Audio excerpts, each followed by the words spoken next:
Vahaony oloko, vahaony oloko.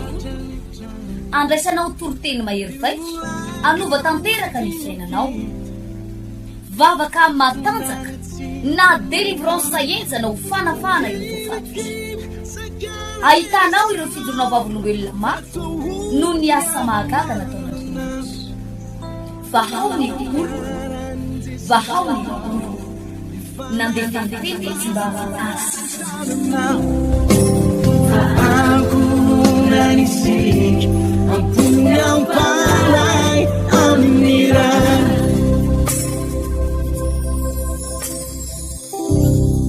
Ary tonga atsika alala ny tokony atao mihitsy amin'ny androm-pahavelomana dia tena zava-dehibe ny ianarana nyity fampianarana ity.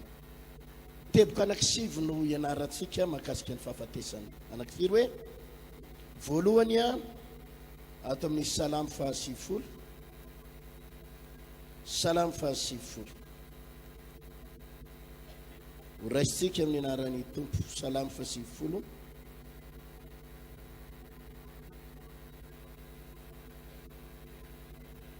Andininy fahafolo manao hoe fitopolo taona no andro ny taonanay, ary raha tahiny mateza aza dia 20 taona. Nefa fahasasarana sy zava-poana ny voninahiny, fa mielina faingana izany ka lasa manidina izahay. 70 taona no andro ny taonanay, ary raha tahiny mateza dia 20 taona. Nefa fahasasarana sy zava-poana ny voninahiny, fa mielina faingana izany ka lasa manidina izahay. Alleluia. Eto i Mosesy. Mosesy dia 20 taona vao maty. 4 taona hoe izy ary tsy maty akory, fa tonga izy dia tsy hita hatramin'izao ny fatany.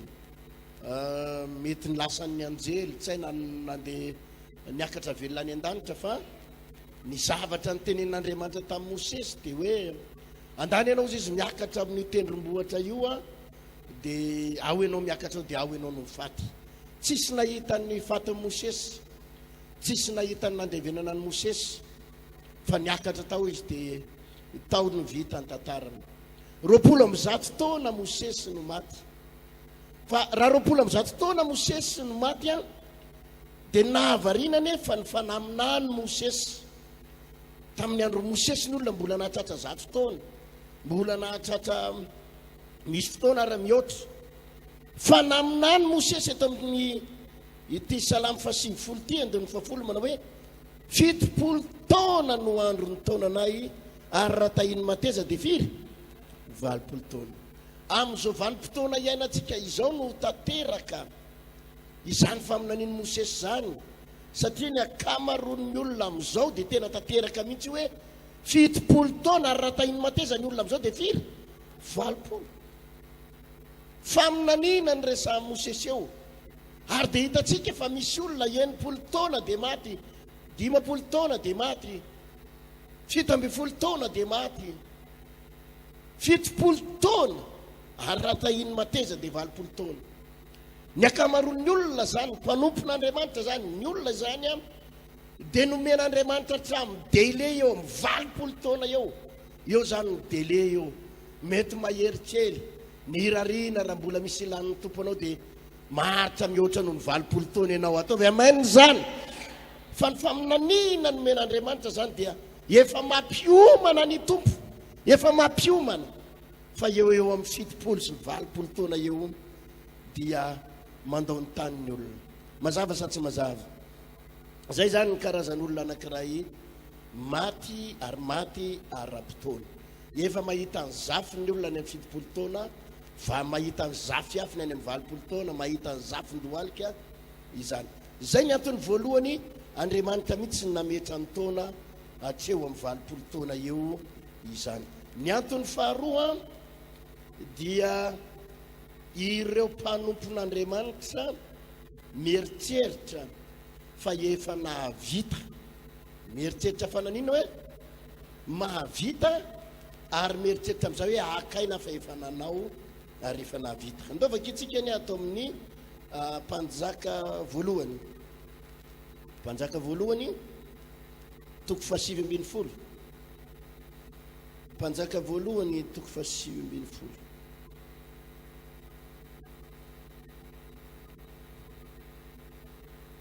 Eo amin'ny andininy fahatelo.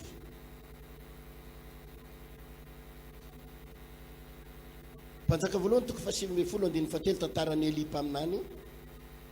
Ary raha nahita izany Eli dia niaingaka lasa nakany nandeha niaingaka lasa nandeha amonjy ny ainy dia nakany Beriseba izay any Joda ary ny zatovony najanony tao. Fa izy kosa nandeha lalana indray andro tany anefitra ary tonga ka nipetraka teo ambanin'Anjavidy, teo ambanin'Anjavidy anankiray. Dia nangataka ny ho faty izy ka nanao hoe aoko zay alao ny aiko ankehitriny Jehova o, fa tsy tsara noho ny razako aho. Alao ny aiko ankehitriny Jehova o, fa tsy tsara noho ny inona izy, tsy tsara noho ny razako aho. Eo amin'ny andininy 15. Ary hoy Jehova taminy, mandehana miverina any amin'alehanao any amin'ny efitra Damaskosy. Ary raha mbiany ianao dia hosory Hazaela ho mpanjaka ny Siria, ary hosory Jehu zanaky Nimsi dia hosory mpanjaka ny Israely. Ary Elisa zanaky Safata avy any Abelameola dia hosory ho mpaminany, hosory mpaminany andimby anao. Halleluja.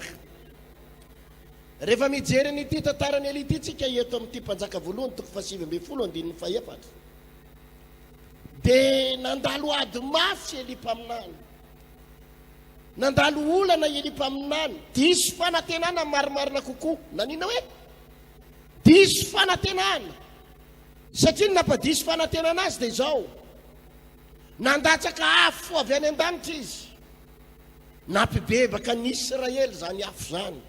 Ary natonga ny Israely nandohalika sy ny akoha ka nanao hoe Jehova izy no Andriamanitra, Jehova izy no Andriamanitra. Vita ny fandatsana ny afo dia nandatsaka inona indray Eli avy eo? Ranonorana. Nandatsaka inona hoe? Ary nieritreritra Eli mpaminany fa raha vao milatsaka ny ranonorana dia hiova fo hiava mpanjaka. Nieritreritra Eli mpaminany fa raha vao nilatsaka ny ranonorana dia hiova foy Jezebela, vadiny Eli mpaminany kinanjo. Tsy nety ny hiova fo Iaba, tsy nety ny hiova fo Jezebela, fa ny mifanohatra amin'izay raha nataony Jezebela, satria ny vonoany Eli mpaminany daholo ny mpaminany ny Bala, ny tapahany Eli mpaminany ny lohan'ny mpaminany ny Bala. Dia tesy Jezebela, dia izao ny tenin'ny Jezebela. Ozy izy Jezebela eo amin'ny andininy voaloha, dia nolazay ny aba tamin'ny Jezebela zay rehetra nataony Eli, dia naminony Eli ny mpaminany rehetra tamin'ny sabatra. Ary Jezebela naniraka olona tany amin'ny Eli ka nanao hoe ataon'ireo Andriamanitra amiko anie zany, eny mihoatra noho izany azy, raha tsy ataoko toy ny anankiray amin'ireny ny ainao raha maraina toy izao. Tesy Jezebela vadiny aba mpanjaka, dia napita hafatra tany amin'ny Eli mpaminany, nda nampitaoany amin'ny Eli mpaminany, fa ataoko tahaky ny anankiray amin'ireo mpaminany ny Bala ireo ny lohanao rapitso, ho tapahako ny lohanao rapitso. Ozy izy ny vadiny mpanjaka. Natahotra Eli sady diso fanantenana, nieritreritra Eli hoe zamba nieritreritra fa hiova fo Jezebela, hiova fo mpanjaka Iaba, kanjo tsy nety niova fo izy. Tesy Eli sady diso fanantenana Eli no testa. Dia izao ny teniny. Ozy izy amin'ny andininy fahaefatra manao hoe aoko zay alao ny aiko ankehitriny. Ahoana ozy? Alao ny Jehova o, fa tsy tsara noho ny razako aho. Eli mihitsy nangataka ninona? Nangataka ny ho faty.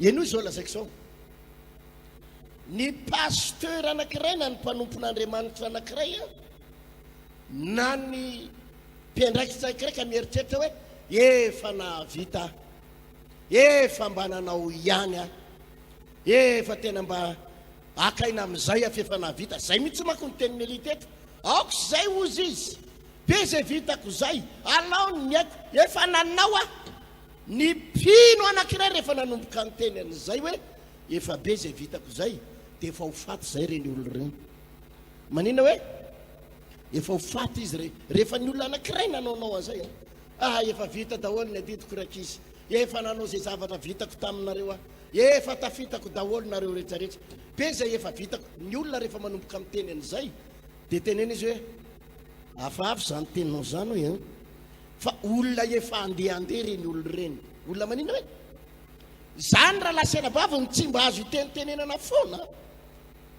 tandremo tsara matoy ianao mbola velonainy dia misy ilan'Andriamanitra anao zay tovy aleloia mafy zany teneny ny oniry anao matoy mbola velonaina dia misy ilan'Andriamanitra anao zay hoe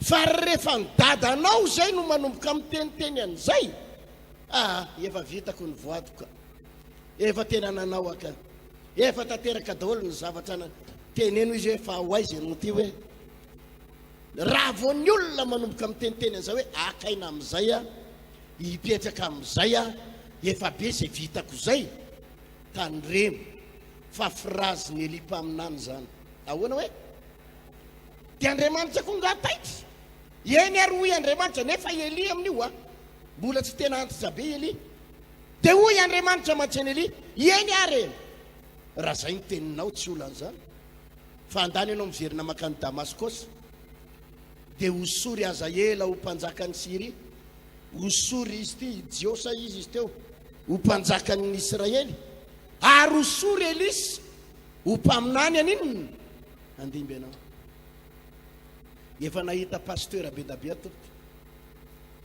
rehefa manomboka ny pasteur izay no miodikodina fotsiny manina hoe ohatrany hoe akakaina amin'izay efa mba nanao be efa tena navita tamin'ny asan'ny tompo mba hitsotsotra amin'izay aleko amin'izay makamakaina raha vo ny mpanompon'Andriamanitra mieritreritra an'izay dia ho atsony ny ray ody any aminy izy dia ho atsony ny ray mazava sa tsy mazava zany fampianarana raha mbola misy aina ianao dia zao manombo miazakazaka toy izy miazakazaka manaova foana zavatra ataovy aleloia zany ny mahatonga anaty sy mipetrapetraka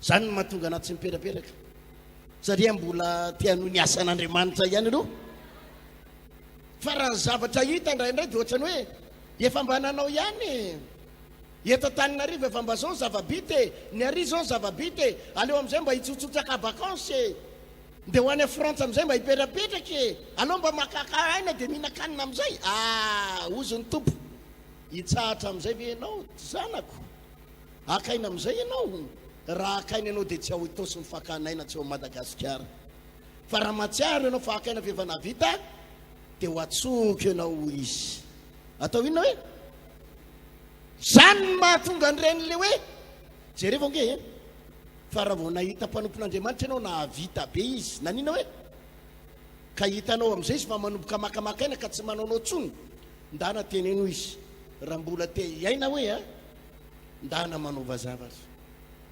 ataovy aleloia fa be zay pastera hitako zay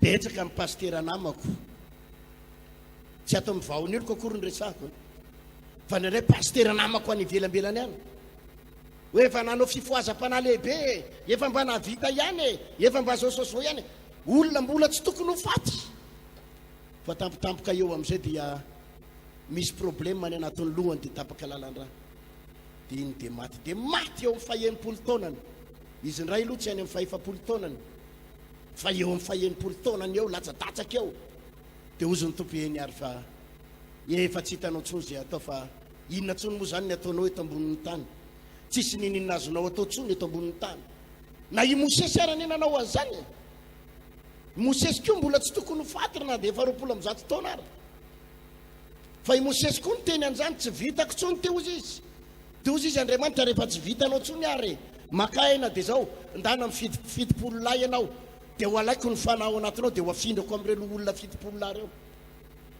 Raha lasaina vavy dia ny mbola afaka miazakazaka aleo miazakazaka, dia ny mbola afaka manao ny asan'ny tompo dia ataovy ny asan'ny tompo, ataovy aleloia, ataovy aleloia. Aza mba anisan'le miteny manao hoe aza mba miteny efa be zay vitako zay, aza anisan'le miteny an'izany. Jereva nge Paoly apôstôly ozy izy Paoly apôstôly manao hoe nahatanteraka an'inona ozy izy dia fotoana fotahorinana iny maty Paoly apôstôly.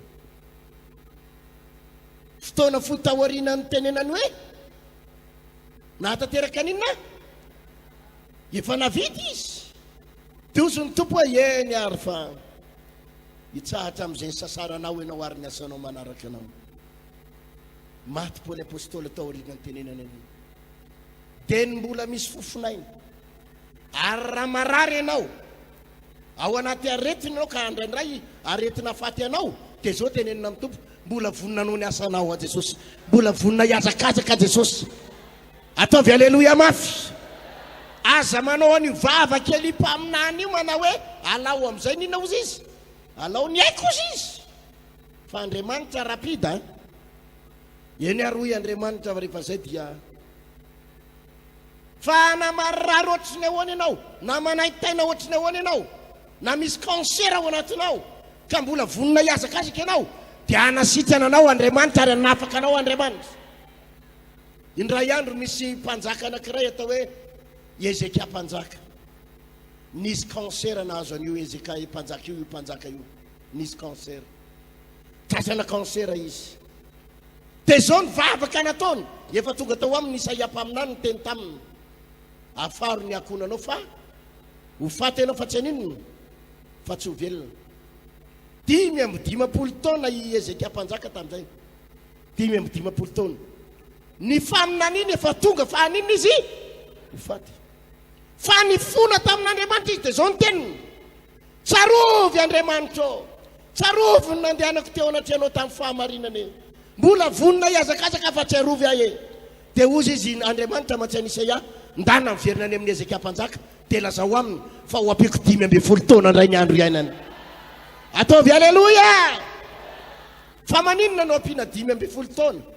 Satria izy 12 taona, dia raha ampiana 12 taona dia lasa firy 70 ao amin'le tena pointira tsara ao anatin'le fotoana tsara nambaran'ny baiboly. Ataovy aleloia. Ny fona Ezekia mba hampivokely Andriamanitra, mba hampivokely fa mbola vonina e, dia nisitran'Andriamanitra le kansera.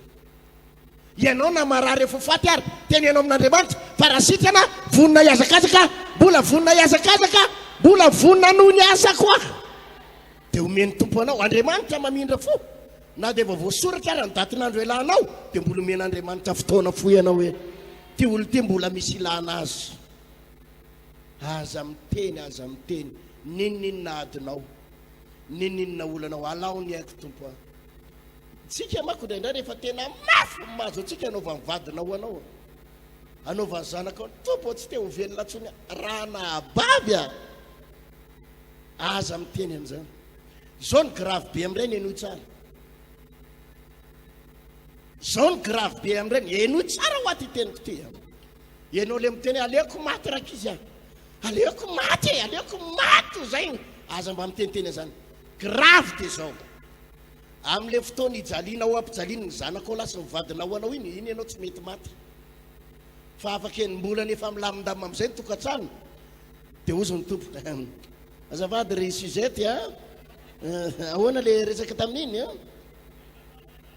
atsony ianao indraindray ianao any ampakana mpanaovana mariazy amin'izay, iny ianao fa lasa ovina ianao no nyteny enim-bola natalohany io.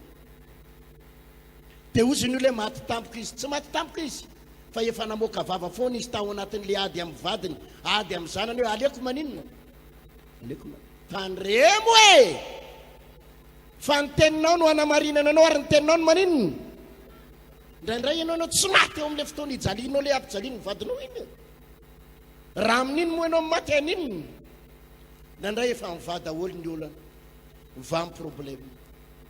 amin'iny amin'izay tadidina fanahy ao anatina tontolona fanatsika ozy izy ny devoly ianao le niteny tamin'ny ray heritaona iny heritaona lasa mihitsy iny ozy izy ny devoly hoe aleoko matika dia azafady ary fa ho alainay amin'izay ianao efa tsy manam-pony iny nananan'olona tosy ianao ny tosanao tsy maintsy miva amin'ny anaran Jesosy na ao anatina ady mafy ianao ny adinao tsy maintsy resinao amin'ny anaran Jesosy fa aza miteny hoe aleko fasamborona fanahy reny dia amin'ny fotoana le ianao miteny an'iny ianao tsy maty fa afaka volana vitsivitsy eo amin'izay dia ozy ny olona hoe maty mama dia ozy izy ny olona hoe ay nahafaty azy niakatra tapakatapaka ny lalandrahana niakatra non tsy tapaka lalandraha ianao tsy niakatra tension fa nisy inona ny teneninao teneninao fa tsy maty tamin'ilay fotoana ianao fa après quelques mois ino anao voalasa aza miteniteny foana fa reny tenitsika ireny samborona fanahy ny ady tsy maintsy misy eto ambonin'ny tany fa ianao koa tsy maintsy mandresy raha eto ambonin'ny tany fa ny vavanao aza atao anameloko anao hoe aleko maty satria mafy ny adiko hafa baraka aleko maty nanao mijaly aleko maty fa zao aza miteny rehana fanahy reny dia afaka fotoana foy atsonony ray ianao Andriamanitra tsy mivazivazy io tenitsika io enina fanahy io zay no tonga baiboly hoe aza miteny hoe ny teny tsinay aho ndraindray manko tsika miteny hoe inona tsy fananiko hoe ny etezitezitra fotsiny tamin'iny entipo fotsiny tamin'iny dia niteny an'iny azafady enao no mety niteny tsinahy fa samborona fanahy reny mazava sa tsy mazava izy maray tsara zany zay ny antony faharoa mahatonga ny olona maty fahatelo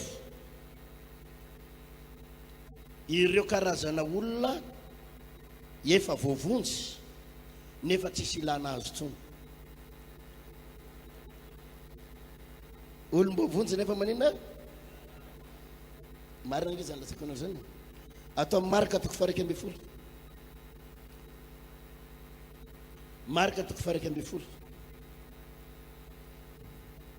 andininy faharoa amby folo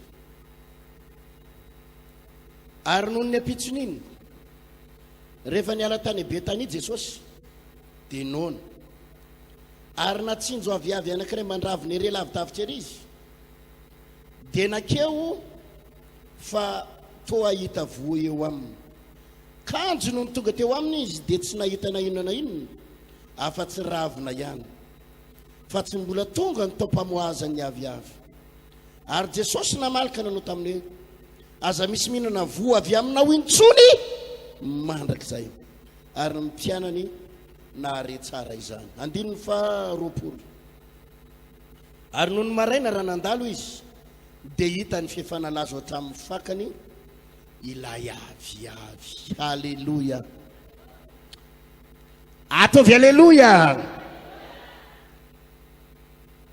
misy fotoantsika maheno hoe matony raha vavy rano matony le promotion aniny misy anandreo ny promotion zao izy tao amin'le promotion zao dia tonga amin'ny ferapara avy any dia misy soratra hoe ianaranaranina maty hoy ny reniny hoy ny vadiny hoy ny zanany ery ambany ery trano fivavahana vaony oloko akazo to ohatra sanatry dia ao ambadika eo misy soratra hoe promotion fahazavana dia mametra-panotanintsika indraindray manao hoe fananinona maty nefa efa vo efatra amby telopolo taona tsotra no nahafateny olona olom-bovonjy izy ary io raha maty makany an-danitra io raha maty ataovy amainina mafy zany fa saingy zao izy le vita batisy izy le nanolo tena ho an'i Jesosy vita amin'ny batisa tsisy nininona taony atao am-piangonana maninona hoe tsy mba mahataona fanan'olona izy na ray ary tsy mba niditra sampany izy na ray ary tsisy nininona asa taony ato fa dia hitanao malazolazo eny izy mandeha mivavaka dia mamonjy fotoam-bavaka ny azy indray aloha dia mamonjy fotoam-bavaka indray mandeha izy andavanandro dia sabaty izy tsy tapaka mihitsy dia hitanao hoe nisy feno herin'Andriamanitra foana, dia mivavaka foana, dia mitarainy eny foana, dia délivreny eny foana, dia eny foana izy mandritry ny taona maro, tsy mbo misy vokatra nankely ary. Tsisy ninona hitan'Andriamanitra eo amin'ny tsisy tsisy olona voavonjy amin'ny alalany. Maninona hoe averany kely zay frazay, averany mafarany hoe ny rafozany tsy voavonjy, ny ray aman-dreniny tsy voavonjy, ny zoabaviny tsy voavonjy, piraita-po aminy tsy voavonjy, ny vady aman-janany tsy voavonjy, fa onjonjon'izy samy rery nandritry ny fito-taona ny vavaka. Dia tsisy ilana azy eto am-piangonana ankoatra ny hoe mihira sy mivavaka fotsiny. Dia le anarana hoe promotion, fahazavana. Jesosy misy fotoana mijery an'ireny olona ireny, ary manantena ahita inona eo aminy, ahita voto. 5 taona zay ty nivita batisy, 4 taona zay nivita batisy. Jerena ka inona moa ny mba entiny, tsisy ninona entiny. Dia hozy ny tompo, ka atao inona moa ty olona ty, iverin-dalany ty olona ty, iemotsy ty olona ty, ka noho izany aloha alaina alohan'ny inona, alohan'ny fotoana. Dia hozy Jesosy hoe raha zao no mitody ho reraka miodikodiny ty olona ty, fa alao izy atsony. Dia irenitsika le mare hoe izy nene mpino, hitako foana izy mamonjy fotoam-bavaka eo. Hitanao foana izy mamonjy fotoam-bavaka fa tsisy voany, tsisy ninina azon'Andriamanitra tenaina aminy. Izy tsy miditra intercesseur, tsy miditra mpanao délivrance, tsisy zavatra ataony am-piangonana, tsisy hoe mpiara-miasa amin'ny tompo izy, tsisy ninina. Dia hozy ny tompo, ty olo ty atao inona moa izy ty, fa mety hiverin-dalana, mety hanota tampoko ty olo ty, ka mba hahatonga azy tsy hovery any amin'ny elo, dia ao anatin'izy le mafana fo tsara iny. Dia maninona ataovy misy manao aleloia any aloha zany atsivitehaka mavo zany. Azonareo ve zany fampianarana zany? Rehefa tsisy voany ianao ndray andro, dia ohatra zay koa ny tenin'i Jesosy, asana aviavy any izy iny, aviavy ay voaloboka safa-boaloboka izy safa-avy tsy haiko tadidiko, niteny tamin'le mpikarakarantany voaloboka izy, nijery an'le voaloboka tsisy voniny. Dia ozy izy le patron, ozy izy le tompony, matsy le mpikarakarantany voaloboka, kapao ozy izy fa manimba ninona, manimba ny tany.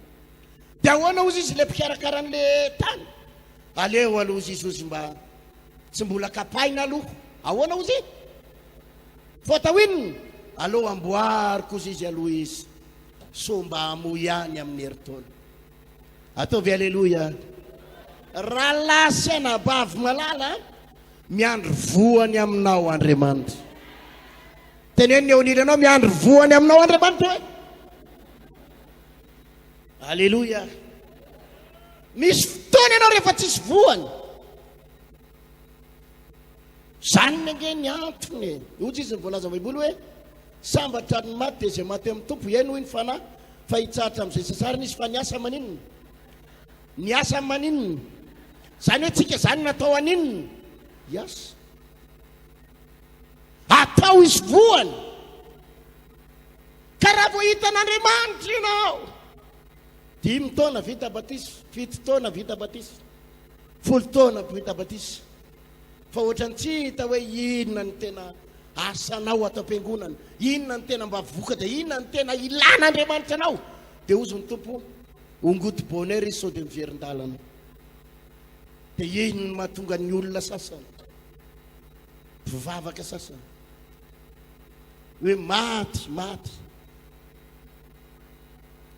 zao nareo le tsy mandray noty reny misy mandray noty any ve ty toroteniko ty, dia mba alefa le an'ny mandray noty any le secrétaire ka, le secrétaire manao any reny tokony soratana ihany, dia aleo amin'le taratasiko, tokony atao taratasy any izy ty, nga tsy secrétaire mihitsy eo, tsy eo ry memena. Aleloia. Nanany any ty fa mba ho saintsainareo any mba ho fandrinany. Ataovy aleloia mafy zany. aloha soratana ihany zay afaka mandrainao dia mba misaintsaina tsara ianao hoe aiza ho aiza plasinao fa tena tsy maintsy antsony a rehefa jereny ianao tsisy vo jereny anefa ianao be fakapanahy manodidina anao dia ozy izy ny devoly hoe aloha ino samborinay dia ozy izy Andriamanitra tsy avelako samborinareo fa alaiky bonheur iny dia atsony dia iny le hoe teo amin'ny 5 taona no maty dia ozy ny olona fa matina ninona le izy tsy hoe matina ninona fa izao tsy hitatsony zay anaovana azy ny andro Jesosy 2 taona isy vony tsisy hoy Jesosy aloha endrasana 5 taona tsy nisy io ny tompo hoe aloha endrasana 7 taona tsy nisy dia hoy Andriamanitra efa tsy hamokatra ihany hoe fa andao alaina amizay fa sao dia alain'ny devoly dia iny le olona izy tsy verena amin'ny elo fa lasa bonheur fotsiny azonareo ve zany fampianarana zao izy matakatra tsara zany fampianarana zao tena atao anaty baiboly raha lasena vavy tena omeko anareo daholo mihitsy zany valin'le hoe naninona ny maty ataovy alleluia mazava sa tsy mazava fa efatra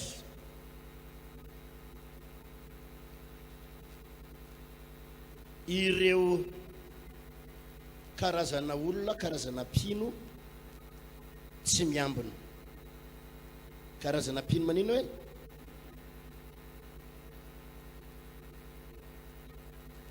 karazana pino tsy miambina ary dia manana fifandraisana mifandray amin'ny manana relation zany fifandraisana amina olona tsy tokony hifandraisana na mety amina mpamosavy na tsy fantatra nefa tsisy fiambenana ndao nefa kitsika atao amin'ny tantara faharoa toko 9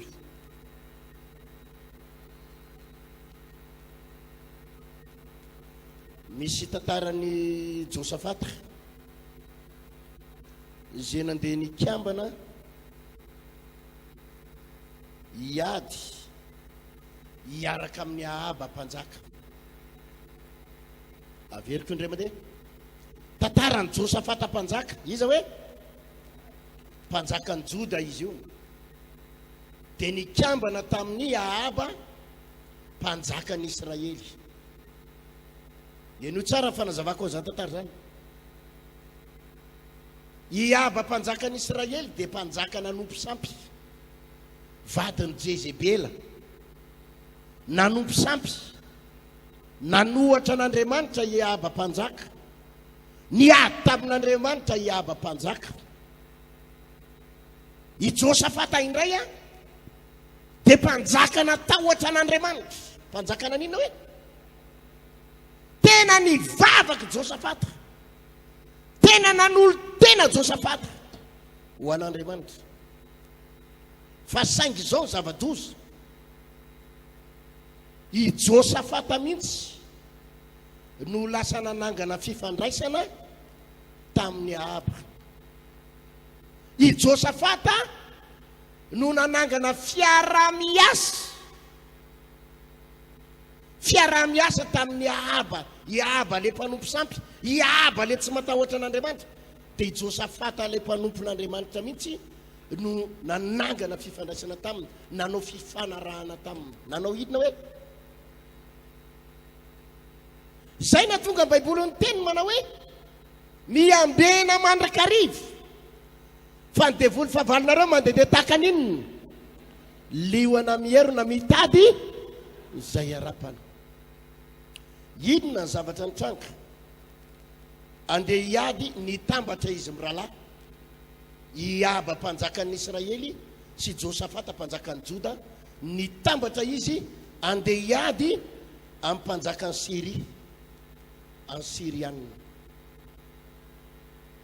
dia nanana fifandraisana izy miralahy andao hitambatritsika dia andao hiady inona zavatra nitranga ery amin'ny andininy fa 1:30 eno tsara andininy fa 30 tantara faharotoko fa 20 andiny 70 manao hoe ary ny mpanjaka ny Syria efa nandidy ireo komandin'ny kalesiny nanao hoe aza miady na amin'ny kely na amin'ny lehibe afa-tsy amin'ny mpanjaka ny Israely ihany, afa-tsy amin'inona hoe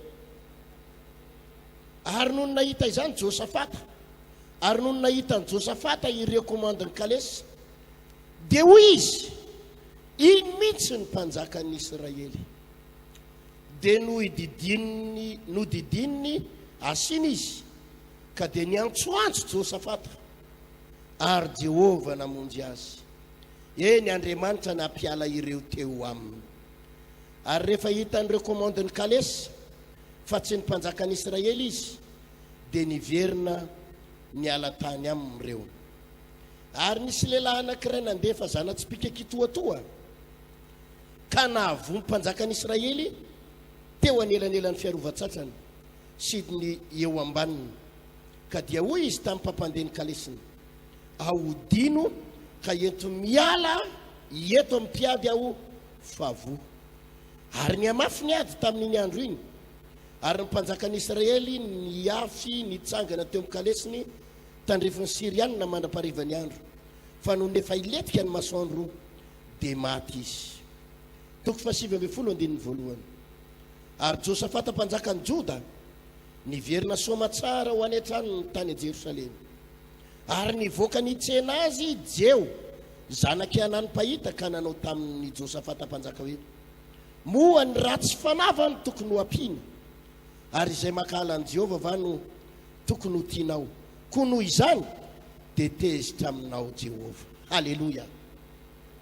Eno izao fanazavako izao ripino fa ty tena mila tandrematsika ty ny fifandraisana amin'ny olona ratsy fanahy. Inona hoe zava-ty? Mahafaty ny mpanompon'Andriamanitra ny devoly dia mikendry atsika foana.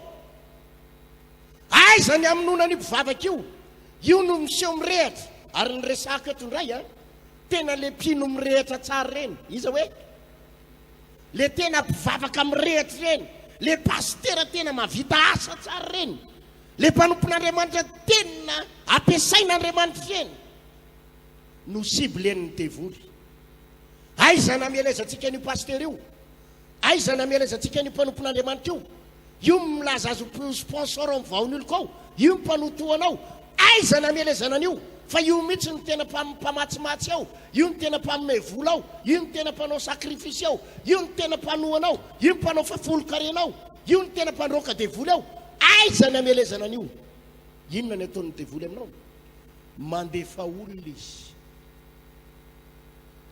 olona avy any ivelany, olona ratsy fanahy, olona manina hoe asainy mifandray aminao. Zany ny lana fahamailona raha lasana bava na mety io avanao, mety ho fianakavianao io, mety mpiara-miasa aminao io, mety olona milaza fahanampy anao io, mila mailo satria misy amin'ireny olo ireny ataon'ny devoly fitaovana hamono anao. Ataon'ny devoly fitaovana nina hoe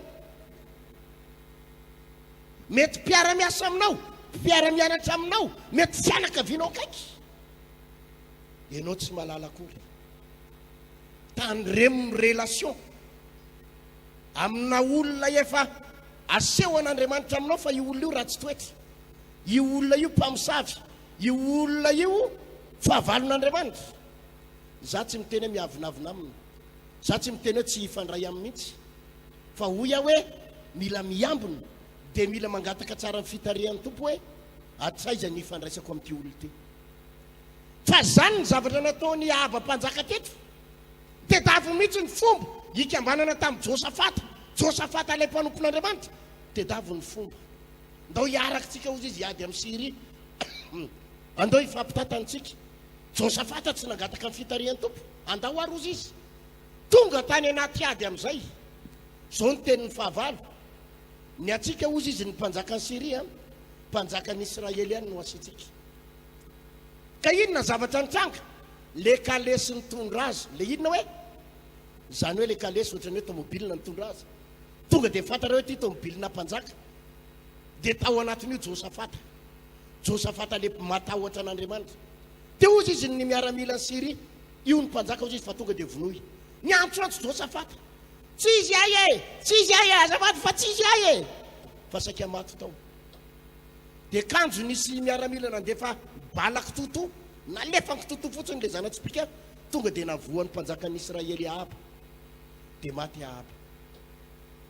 Tonga tany an-tanàna ny Josafata, nitenenin'le mpaminany. Rehefa tonga Josafata, nitenenin'le mpaminany. Tezitra aminao Jehova ozy izy le mpaminany. Ozy izy Jehova mpaminany eto. Tezitra aminao Jehova, satria ny ratsy fanahy no ampianao, olona tsy tokony ho ampiana no ampianao. Inona ny tian'ny tompo tenenina? Mino tsara zao fampianarana zao. Indraindray ianao mahare hoe iny le ranabavy iny le tena mpanohana be, iny ane tena manao asan'ny tompo be ny rahavavy iny, maty ve ny rahavavy iny? Iny mihitsy nefa ny tena zao ny asan'Andriamanitra ataony iny, mpanao délivrance iny, iny le rahalahy iny le tena mpitsoro tena ohatrao, maty ve? Nahafaty azy tsotra. Tsy niambony, tsy niambony, nisy fifandraisana tamin'ny ratsy fanahy tao, dia efa nikendren'ireo devoly ireo ny aminona azy. Itsika manao afera, itsika manao bizina, itsika mifandray aman'olona, fa ianao mila miambona isan'andro. Ataovy aleloia. Misy rehefa mifandray aman'olona ianao dia zao, refesy tsara, refesina tsara. Atao ina hoe atraiza ny ifandraisako amin'ity olona ity, atraiza ny asain'Andriamanitra mifandray aminy. Fa rehefa zavatra fantatrao fa tsy tokony hidirana, zavatra tsy araka ny sitrapon'Andriamanitra tsy tokony hidirana, tandremo mitsofoka ao. Fa nikendren'ny devoly ao dia ny amono anao. Kendren'ny devoly dia nanina hoe dia ny amono. Ianao ny ataon'ny devoly sorona ho ampidirinao. Mila miambona. Fa be da be mpanompon'Andriamanitra maty tampoka. Hoe le mpanompon'Andriamanitra mahery be iny, le anina mahery be iny, iny mihitsy maty be, fa inona ny nafaty azy? Efa nindrasan'ny devoly fotsiny. Dia nisy fifandraisana tsy tokony nidirana. Nisy inona hoe za tompoko ianonareo tsara fanazavaka, za pasteur Ertina dia mifandray amin'ny pasteur rehetrarehetra. Ataovy aleloia. Fandray amin'ny pasteur rehetrarehetra eraky Madagasikara, fandray amina pasteur rehetrarehetra amin'ny fiangonana hafa rehetrarehetrany, fandray amin'ny fiangonana rehetrarehetrany. Za tsy miady amin'ireo pasteur ireo, za tia an'ireo, amen. Fa za tsy miditra amina fifandraisana, tsy tokony hidirako. Raha vao hitako misy fifandraisana maizimaizina, maizimaizina, tsy miditra. Za mailo mihitsy. Aleloia. Be da be pasteur le avy any Afrika ireo tonga eto Madagasikara.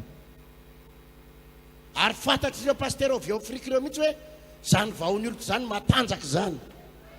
Misy vahoaka zany, ataovy aleloia. Mafy ny coliseum zany. Za mifandray am'ireo, za mifampiaraba am'ireo, za tsy miady am'ireo, fa misy fetra ny fifandraisako aminy. Tsy miditra lalina. Imbe da be ireo no niresaka tamiko. Iara iasavinao zay pasteur, anao fitoriana filazantsara. Dia zo ihany ny teniko, alefasy ny fitoriana filazantsara anareo fa manampy an'izay azona ianam-piana fotsiny zay. Za mailo. Maro amin'ireo pasteur avy ao Afrika ireo mpanao magie, mpanao inona hoe mifamatotra amin'ny devoly ary manao pacte amin'ny Satana.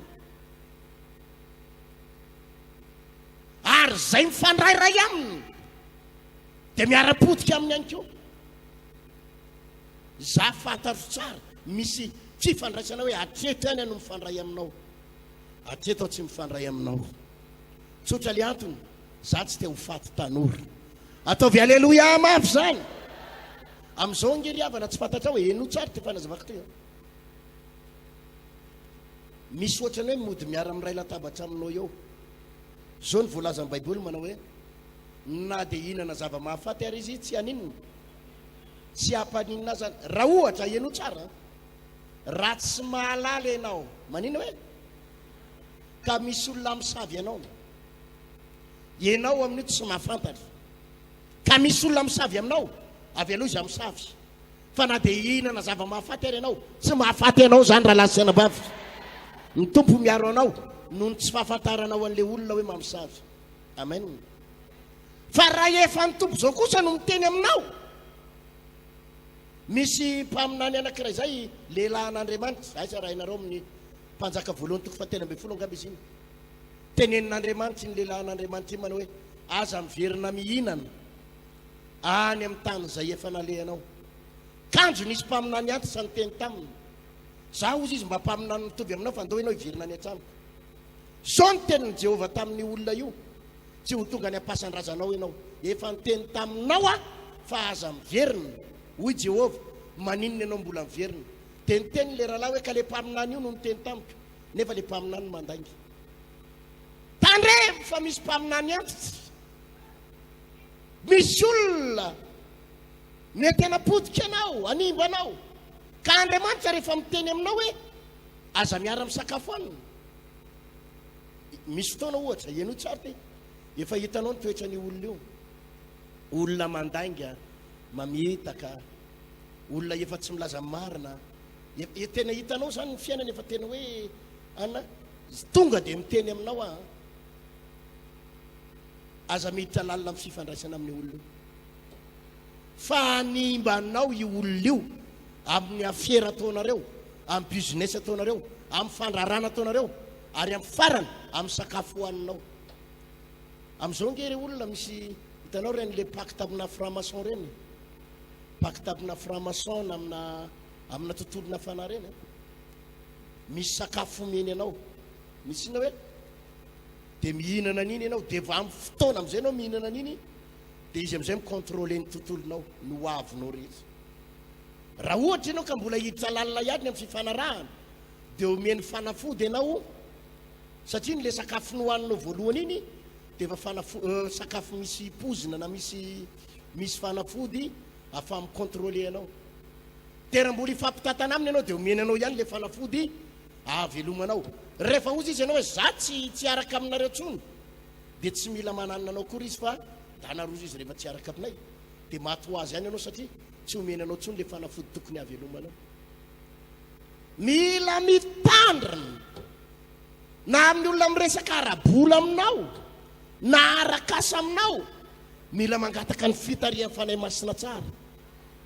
Ataovy amainy zany fa amin'ny alalana fifandraisana, amin'ny alalana ino hoe za dia mainao amin'izany,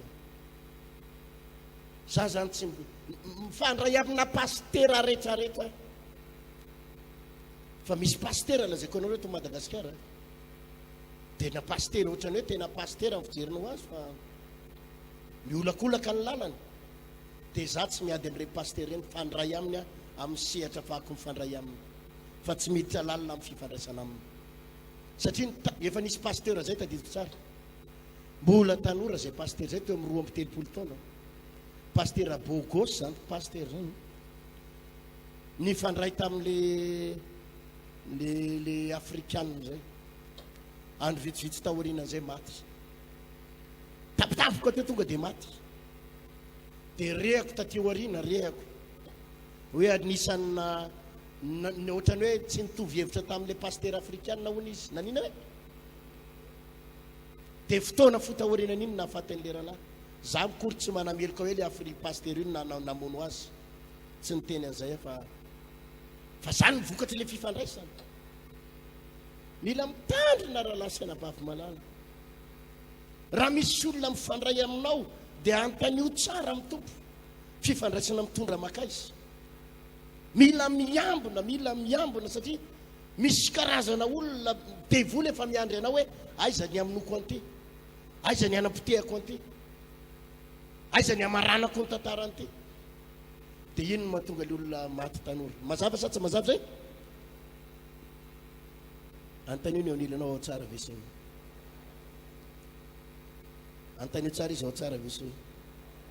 izy ny ao tsara tsangany ny tanany azavaty tovy alleloia mafy be zay na tonga baiboly ny teny hoe miambena mandrakariva fa ny devoly favalinareo maninona mandehandeha taky ny liona mierina mitady tena mitandro raha vao mahita mpanompon'Andriamanitra ianao hafahafa ny toetrany ny fitondran-tenany dia aza miditra lalina namanam-bola be ary io indrindrandrindra reto mpanao politika reto za zady mampitandrina anareo mihitsy zany neny mahatonga antsika aza dia miditra lalina amin'ity politika ty teny eny eo aza dia miditra lalina amin'io e presque za tsy miteny hoe izy rehetra fa ny akamaroan'ireo ny rahalasana vavy tsy milaza avy marina ny akamaroan'ireo nge manao pacte amin'ny devoly reo mpanao politika ireo averiko any tsy hoe tsy mifandray mihitsy ahoana hoe fa mila mitandrina amin'ny fifandraisana amin'ireo reo be da be ny tady za koa tsy olana amina mihitsy fa za ndray tsy mifamatipatitra amin'ireo zany ataovy alleloia mafy zany teneny ny onirana paster ndray tsy mifamatipatitra amin'ireo zany hoe amen fafiry zay fadimytsika zao fadimy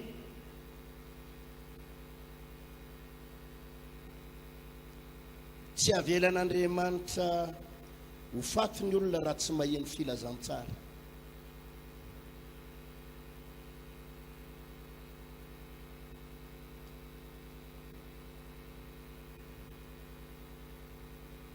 tsy avelan'Andriamanitra ho faty ny olona raha tsy manino hoe maheno ny filazantsara Matthieu 4:20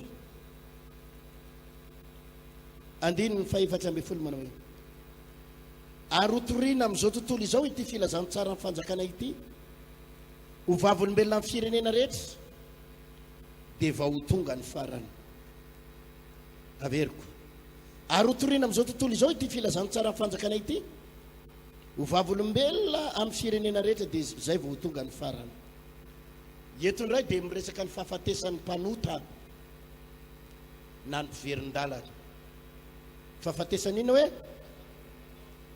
mpanota sy ny mpiverin-dalana tsy hoe ny olona mpivavaka ihany akory ny maty fa ny mpanota dia tena be da be ny ripaka reny ny tena maro mpiverin-dalana maro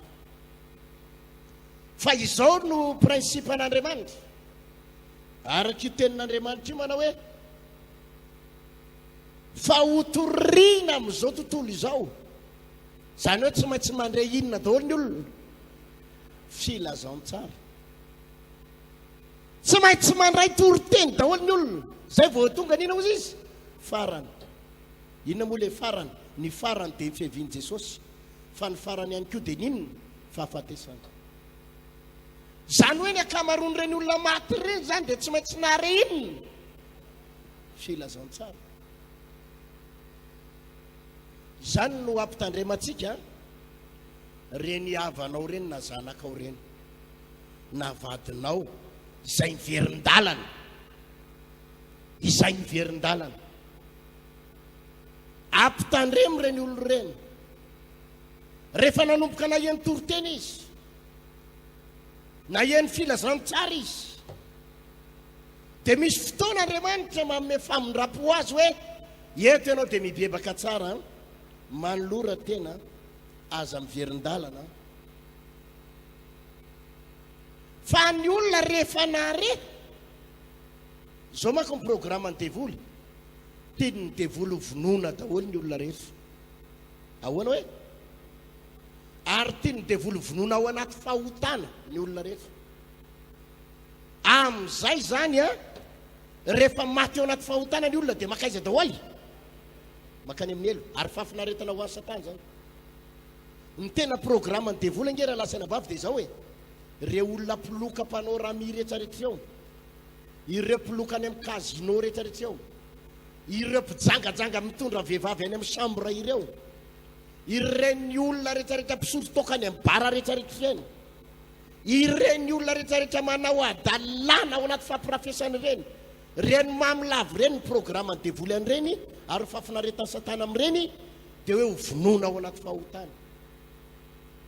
Zay ny tena programme ny devoly an'ireny hoe andoraka tonga dia vonona daholo reto ary aripaka ao anatin'ny fahotana amin'izay makany amin'ny elo daholo. Fa Andriamanitra ny tsy manaky. Ataovy aleloia! Andriamanitra ny tsy manaky afatesan'ireny olon'ireny ao anaty fahotana. Tsy sitraka Andriamanitra ny mahatonga ny olona maty ao anaty fahotana. Tsy sitrapon'Andriamanitra. Dia Andriamanitra mihitsy ny manakana na misorotoka ary olona io tsy azo vonoina io. Zany ny mahatonga antsika jerenareo ngera lasana vavy misy olona mpiteny ratsy be ny akaikitsika eny dia manimbazimba ny fivavahanao dia indraindray ianao manozona azy. Jesosy eo ozoniko mihitsy ho faty any, ozoniko faty. Tsy izany, tsy mety zany mivavaka ataonao zany. Satria ny sitrapon'Andriamanitra amin'ny olona io dia izy tsy ho faty ao anaty fahotana, fa tsy maintsy maheno ino izy aloha filazantsara.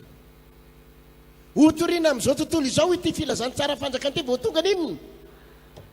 Tsy maintsy maheno ino ny olona io filazantsara.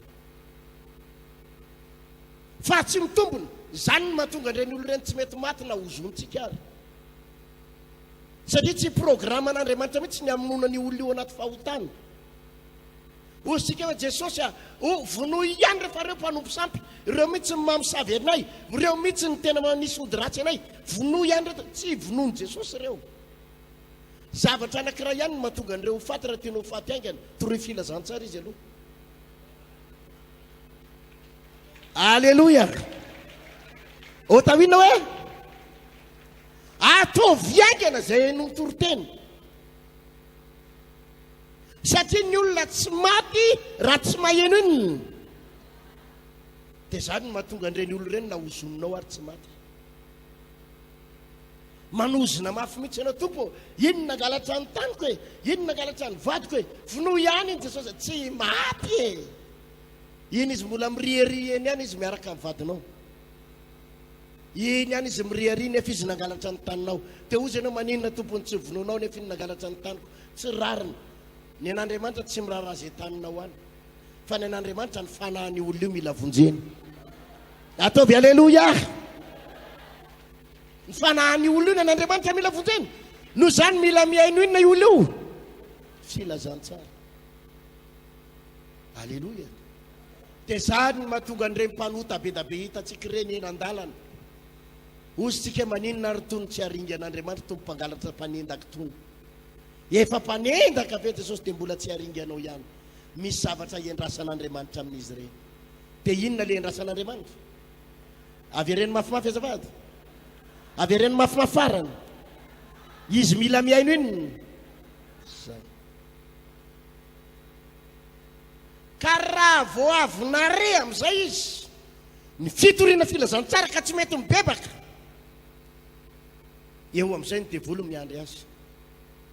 Efa nihainy toroteny io izy, efa niditra tany am-piangonana io, efa naheno toroteny tamin'ny radio io, efa naheno le toroteny Akalamanjana io, efa naheno toroteny tamin'ny tele io, efa intelo ny hainy toroteny fa tsy nety mibebaka. Tonga any amin'izay ninona fahafatesana. Zany ny olona raha vao nahita nisy mpangalatra henonao mpanendaka ka hitanao izy efa nare toroteny intelo indroa, efa nahelo filazantsara taorianan'iny izy. Ozy izy voalaza ny Baiboly manao hoe izay anarina matetika ozy izy ao amin'ny ohabolana de novakitsika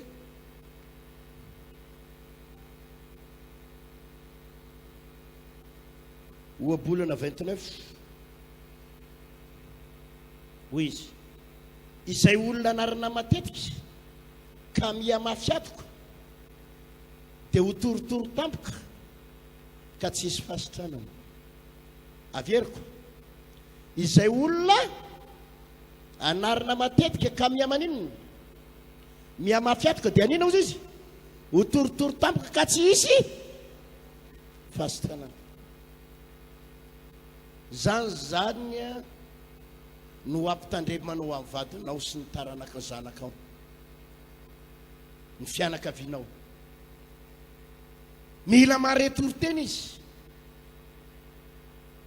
Ka raha vo avy maretoriteny izy, efa naheno ten'Andriamanitra izy ka eo izy miverin-dalana, eo izy nitsirara zany re tsy mino fivavahana, dia atahorany reny olo reny. Fa reny olo re zany tsy maty mihitsy raha tsy maheno inony filazantsara. Izy mahazo tsara zany resaka zany. Alleluia. Areto tena ampitandremako raha nasana bavy, ianao zay mieritreritsy iverin-dalana fa miambona anao ny devoly, miambona anao mihitsy Satana hoe efa naretoriteny ianao, efa nivavaka ianao, efa nanompo an'Andriamanitra ianao, efa nare an'izao toriteny androany zao ary ianao, dia inona fa ozy ianao za iverin-dalana, za tsy hivavaka tsony, za hitokona any an-trano, embesany devoly ianao. Ary imbedabiany efa naheno. Zao ny tenin'ny ray aman-dreniny rehefa maty le olona, somary nangatsitsika kely izy io pasteur, dia ohatrany verin-dalana, dia vonon'ny devoly. Be da be mihitsy ny olona rehefa avy naretoriteny dia nangatsitsika, dia verin-dalana, dia tsy niraran'Andriamanitra, vonon'ny devoly tapoka. Ary afaka didy Andriamanitra, ary ny devoly koa efa afaka didy. Ozy izy ny devoly mantsy an'Andriamanitra. Io nefa naheno toriteny, efa intelo io no nihaino filazantsara, efa naheno toriteny pasteur tiana tamin'ny radio fa tsy niraraha, aloha amizay alainay ozy izy Satana.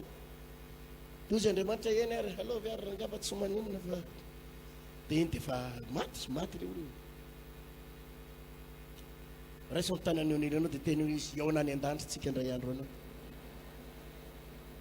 Teny izy tsy maintsy hoanao e. Teny izy setsy miverin-dalana mandrakizay zatiny.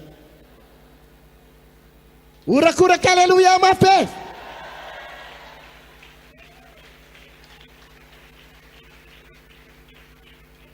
Alleluia. Dia maty ao anaty fahaverezany reny olo reny. Tsisy an'izany olona zany hoe tsy nare filazantsara zany vao maty, fa tsy maintsy nanina izy.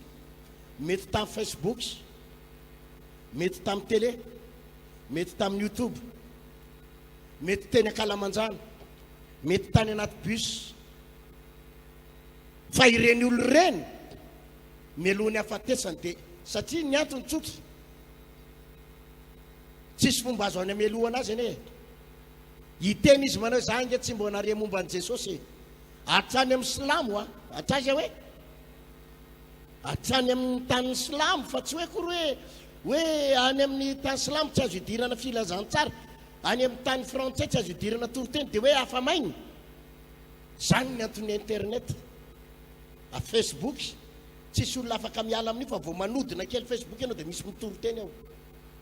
Ataovy alleluia.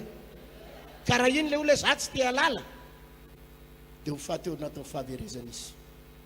Zay ny fahadimy. Fahaenina zao,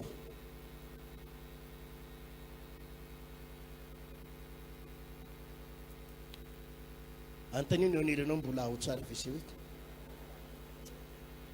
ity indray a dia ireo karazana pino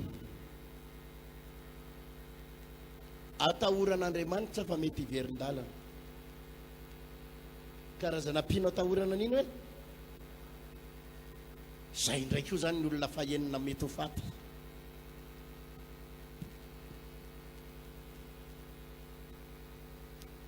Karazan'olona efa nandray mifamonjena izy, efa nahalala ny sitrapon'Andriamanitra izy, ary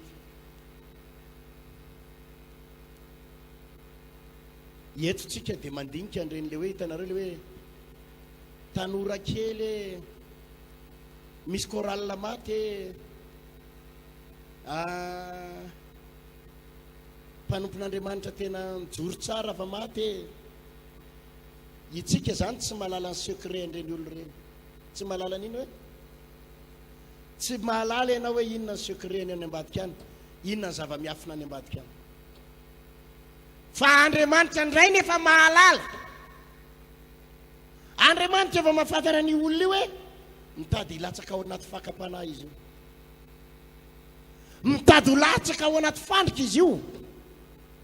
Ary Andriamanitra mahalala fa raha vao milatsaka ao anaty fandrika io vehivavy io na ilehilahy io dia mety tsy hivavaka intsony izy mandra-pahafatiny. Dia hozy ny tompo hoe ao anatin'io hafanam-pony io mihitsy izy mbola mijoro tsara io, fa misy fakapanahy. Zany ny hitandremana tsara ngera lasanabady. Misy oran'Andriamanitra ianao hoe mahare toriteny isan'andro eto, dia mahare fampianarana isan'andro eto, ahafahanao miaro tena isan'andro isan'andro isan'andro. Aleluia! Ahafahanao miaro tena isan'andro isan'andro isan'andro.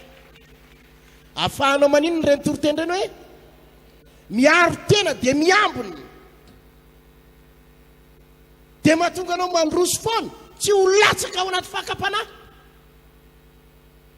Fa Andriamanitra mahita anao any amin'ny afiny, pastera tsy mahita anao any amin'ny afiny, ny ray aman-dreninao tsy mahita anao any amin'ny afiny, ny olona rehetra tsisy mahalala ny fiainanao any amin'ny afiny, fa Andriamanitra mahita anao ao amin'ny afiny. Dia hitan'Andriamanitra ianao fa le mafana fo be iny, mahery tsara iny, ao tsara iny mihitsy. Fa hitan'Andriamanitra indray fa misy fakapanahy koa ao.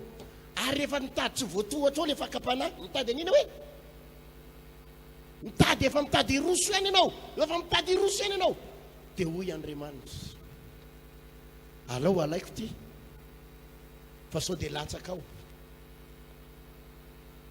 ka ho very any amin'ny elo. Dia taizitsika 12 taona hoy ny ankizy vavy iny fa maty, nefa iny tena mijoro tsara fahamasinana. Tena iny mirehatra ny koralina ao am-piangonana, tena mirehatra.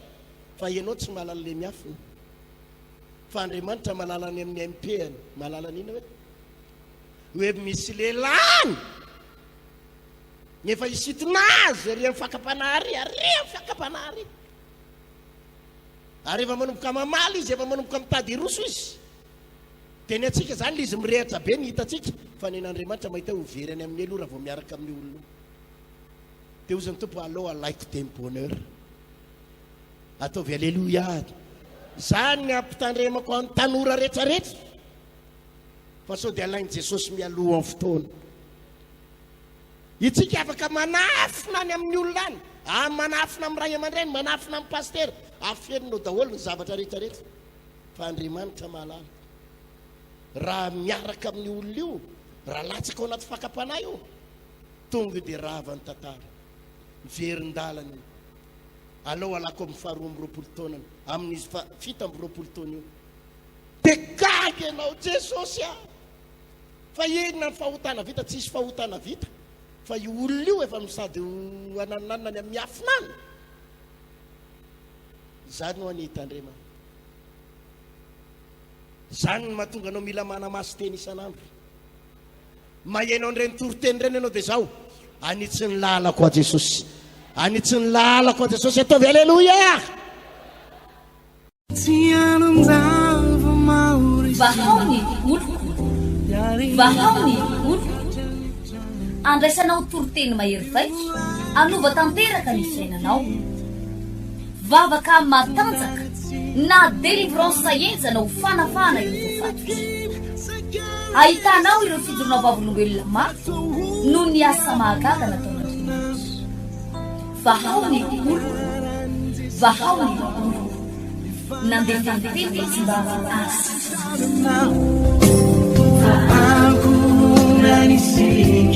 ampunang palay ang nira